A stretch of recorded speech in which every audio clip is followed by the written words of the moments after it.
Hey everyone, welcome back for another episode of the Socially Savvy Agent, where I have my friend, expert instructor on artificial intelligence, Justin Letheby. Tell them who you are. Oh yeah, my name is Justin Letheby. I've been a 25 plus year trainer in technology. I'm a realtor like Carrie. I'm also a John Maxwell speaker, trainer, and coach, and an active member of associations and real estate stuff all day long. So I am not bored, is what I am. And I know you're not bored because I have been seeing you on TikTok, on Instagram, and on YouTube. And I'm trying to figure out how you're doing all of this. So we reached out to you to get you on the podcast because I figured out that you are leveraging artificial intelligence for a virtual assistant. So, let's jump into it. Let's talk all things ChatGPT and a VA. Yeah.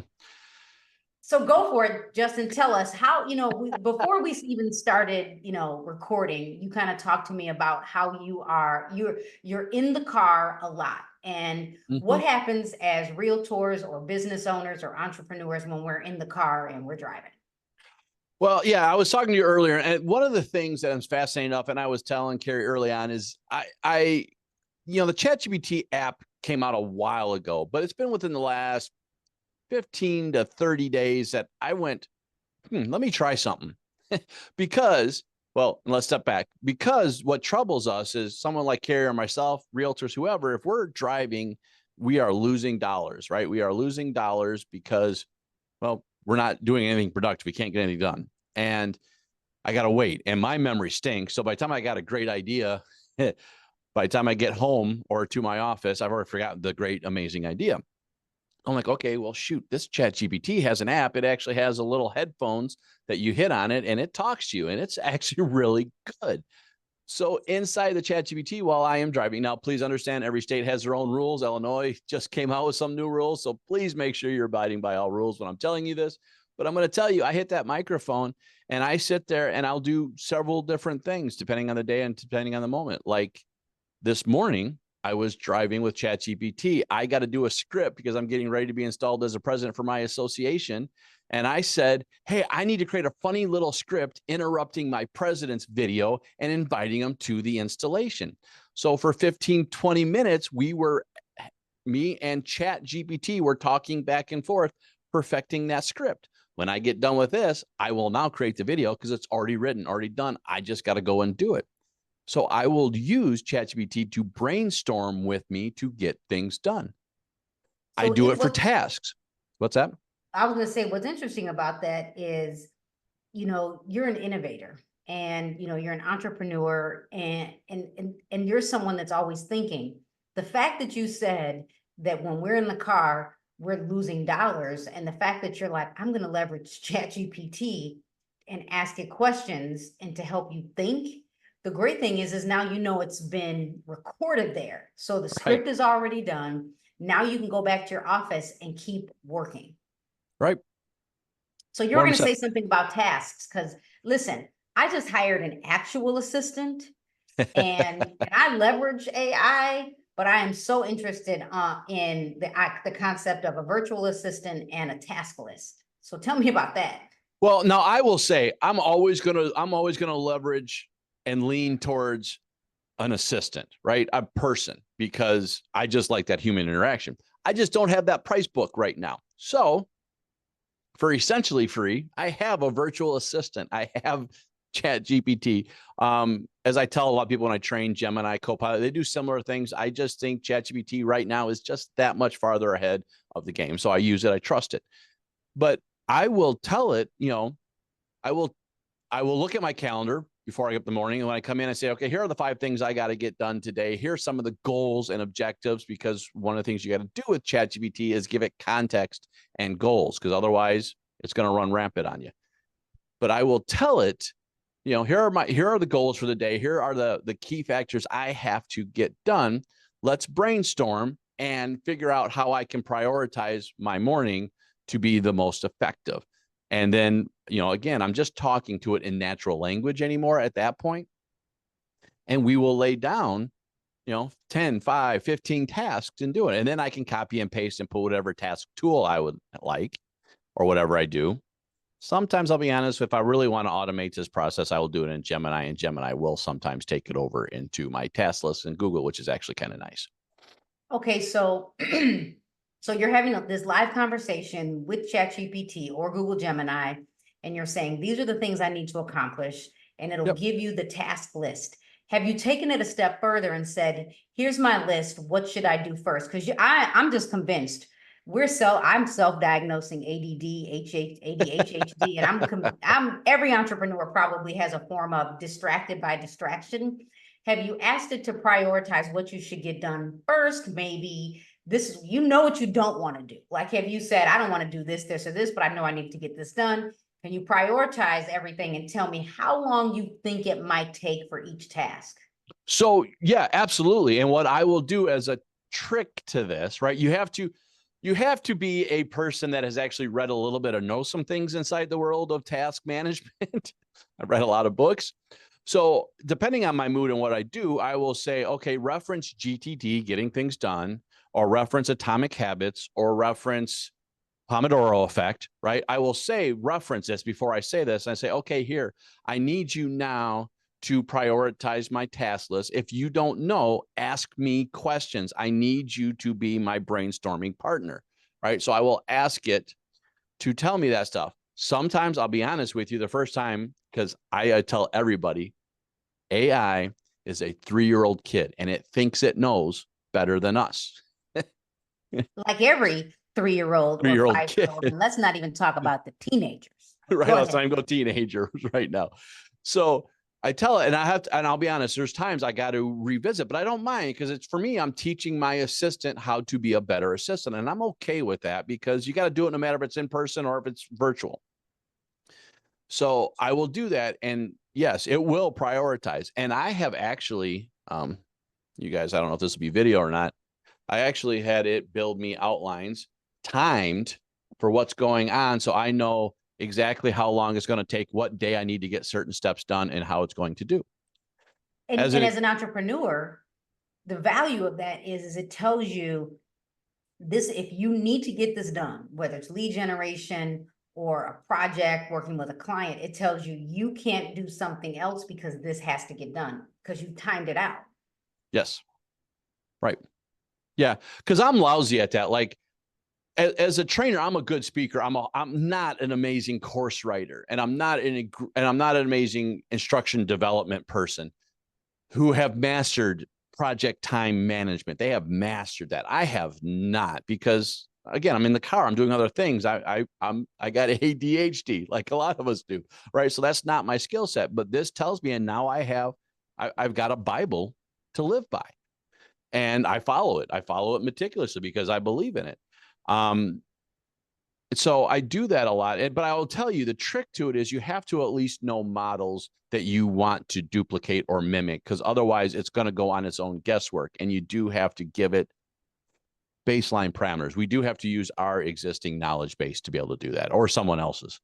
Right, especially distracted by distraction, because easily we could be working and then you see something pop up on your phone and you go to look. What was the timer process?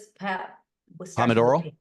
Pomodoro. My sister always says it. I always forget. I literally bought a timer that I put on my desk. And so if something pops up on my phone and I look at the timer, I won't look at my phone. Yes. It forces me to stay put. And I used to tell people, go use the stove, like don't get stuck on social media. I love the timer concept, because then you can get more things done because you know you're under a time constraint.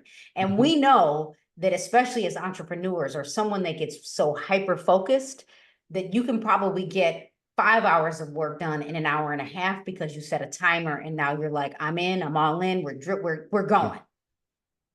Well, yeah, and there's actually physical brain science behind the Pomodoro effect. We won't go down the rabbit hole of that so much, but there's actually brain science that has done. I'm sure your sister has told you this, but there's specific brain science that says so the one myth is we are not shorter attention span than a goldfish. We have an attention shorter than a goldfish for things we don't care about. But two, Pomodoro says we will lose focus after a certain amount of time, between 15 and 30 minutes, depending on who you are. Then you need to stand up, walk around for just 5 minutes, come back, and then refocus. It is a way of refreshing the brain because the brain just, again, distraction by distraction, we have a lot of stuff around it. Even if we're in a locked room, we're going to be distracted by our own thoughts. So you have to let the brain do what it needs to do to refocus. That's part of also, I can't think of the name, but when we pause and think, meditate, that's what meditation strategies use as well. So what's interesting is you at the beginning, you said, when we get in our cars, we're losing dollars. But you also said you can leverage ChatGPT, you could also read books. And then you said that whenever you decide to use AI, you need to have some context. So you're not just using ChatGPT to do the work, you're saying reference this book or this process, so it'll help you stay on track. And you said, which you may not know, I don't know if you've ever read Guy Hendricks' books. One is called The Big Leap, and the second one that I read was called The Genius Zone. You basically just said that our thoughts will take over. And that is what he talked about with the Big Leap. And it's having, pausing, when you start to do something, you could easily be distracted because our attention span is low, not necessarily lower than a goldfish, but because it is just not important. And I said, or not exciting to us. And that is why I think I would have been a better high school student had I figured that out. Because if it wasn't important, I couldn't learn it, but I needed to learn it. So you can literally learn and then leverage what you learned with artificial intelligence and then switch that into a virtual assistant so you can accomplish something. So let's talk about that from a real estate agent's perspective. So now I'm a real estate agent, and let's go. I'll ask you a few different questions. I'm new and I am struggling with, I have idle time, but I know I need the business. How could I use ChatGPT as a VA if I am new? So if it's a VA and you're trying to find new business, I always teach people how to use ChatGPT, and it's basically, I say it's 3 simple steps. First, you have to identify the context, right? So in that example, you're going to say, well, for me, I'm always a persona person, right? I think that's one of the best ways to teach ChatGPT to have context. I need you to be a lead generation specialist focusing on attracting sellers in West Chicago, Illinois, right? Boom. That's the first step. And sometimes ChatGPT will write a paragraph because it thinks it already knows what you want to do. You can ignore it, read it, whatever. Sometimes it's good brainstorming ideas. 2, you can say, okay, great. But the goal here is I want strategies to be developed to get leads in the next 30 days, blah, right? Give it an attainable goal because goals have to be measurable and timely. So give it that context. But notice I did that in 2 different steps. I don't put a long form paragraph because, again, it's a 3-year-old kid and it's only going to take the bits and pieces out of that text that it thinks matters if you write too long. And then third, I will just baby step in. And so like for that example, I will, at that point in time, it'll give me some information. Here's the goals I understand. Okay, identify 5 lead generation strategies that I could do today. If you like some, use them. If you don't. Pick the ones you like and then say, okay, let's break down the steps. Let's say I gave you 5 ideas for lead generation for sellers. Just said, okay, you can door knock, you can run an open house, you can send a postcard, you can put social media posts. Okay, well, I don't want to do any of those. Door knocking, I think I can do that one. Okay, give me, out of the first one, give me 5 steps, 10 steps that I need to do to be door knocking by July 1st, right? Now it's going to give you those steps. And the reason why I do the steps inside this conversation and why I recommend doing the steps inside this conversation is there still may be steps in there you don't like, right? For instance, maybe it says you need to print material. Well, okay, my office already has print material. I don't need to do that print material, so I can skip that step. So you can revise it. Or maybe there's something in there you don't like inside of that arena, and you can change it and modify it. But once you get those 5 steps, then you can write it out and you can have it expand more every time. I'm going to tell you, most of my experience when I teach people and I do it myself, it's usually between 5 to about 8 steps before you get the results you truly want, that you will have actionable items and steps in place to get it done, typically. So, okay, so that's one. Let's do another. Okay. So now, without going into the weeds of what we are deeming changes in our industry. Now I need to really be proficient in having the conversation with a buyer on buyer agency agreements. Oh, yeah. So now I need a strategy. How would I talk to this virtual assistant? So again, same thing, context. I am trying to get my clients. So take on the persona of a real estate professional with 15 years experience, professionalized and successful in buyers, and more specifically, getting people to sign buyers agreements. Because again, buyers agreements have been around for a long time. It's not like they've just been around tomorrow. So people are out there. You put that context in there. You can also, I will tell you, here's a PS to that little thing. You can always take, like, if you know a coach that you like out there, Carrie Little, Marquis Lemons, whoever that might have that, you can say, utilize teachings from boom to help establish this, right? Now, be careful. I'm going to put another asterisk on that one. There are lawsuits out there right now on AI that we don't know where they're going to land for trademark and copyright privileges. There's really nothing to stand by, but we never know where government's going to land on those kind of decisions. So, but right now there's nothing wrong with it. You can take those things and put that in place. So once you do that, you're going to say the goal is to get your clients to understand and want to sign the agreement.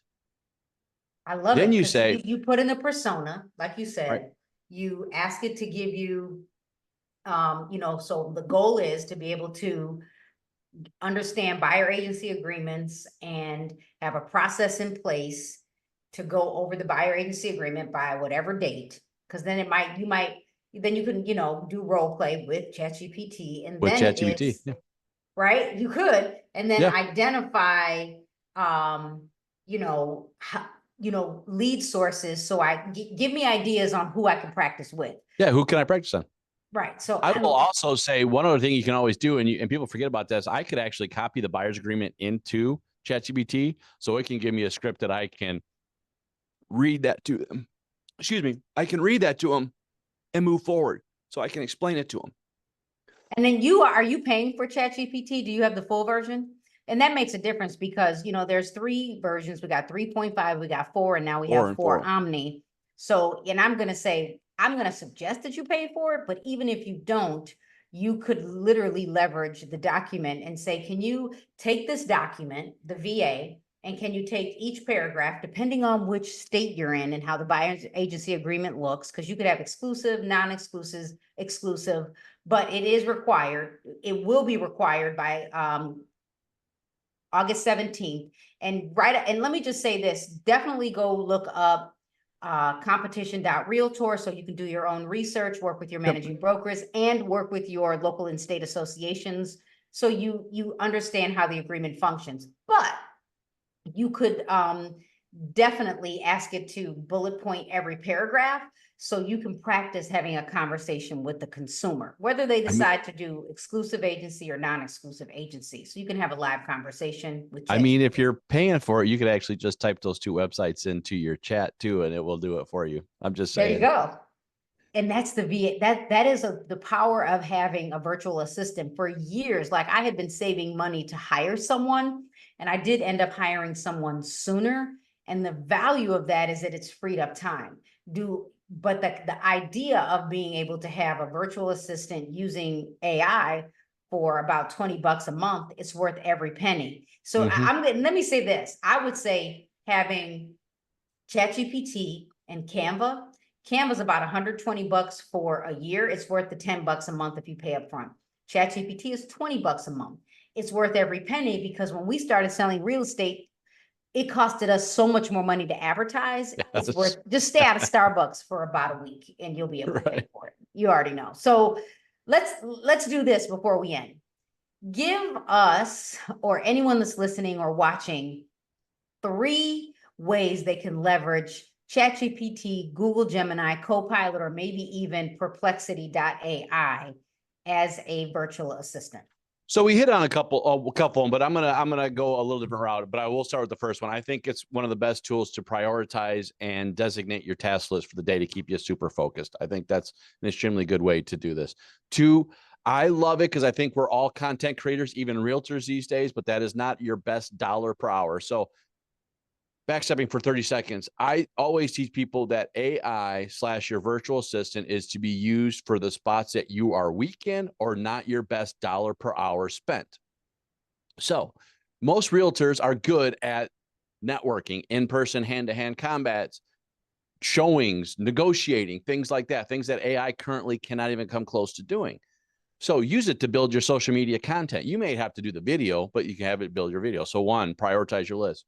2, build social media or prioritize yourself, social media content. The third thing I will say typically that I am using it for right now, and I think it's one of the best things underutilized, is let it be your brainstorm buddy. Let that tool help you come through, especially when you're getting the brain fog and you don't know what you need to be doing on. Let it be that brainstorm buddy, which I know when we were talking earlier, your sister would call it the coach. And I think that's another way to look at that brainstorm buddy is also it's your coach. So for those of you that are not following Justin, I'm going to make sure he shares with you how to follow him. Yep. And I want you to make sure you go into the description to get his free ebook on mastering AI for real estate. So Justin, tell everyone how they can find you, and then maybe, you know, they can subscribe to your YouTube channel. So I do have a YouTube channel, Justin Letheby. Just search for it. You'll see it. It's got hundreds of videos out since the first of the year because of great AI tools that are there these days. TikTok is Justin Letheby as well. Those are the 2 big ones. I do play a little bit on Instagram, but mostly it's YouTube and TikTok. Or my website, thejblteam.com, has pretty much all the stuff in there in podcast or blog format. So that's where you would find me. Okay, so thanks, Justin. I am Carrie Little, the host of The Socially Savvy Agent and your host of Coffee with Carrie every Friday at 9:05 a.m. Central over on Instagram. Thank you, everyone, for watching.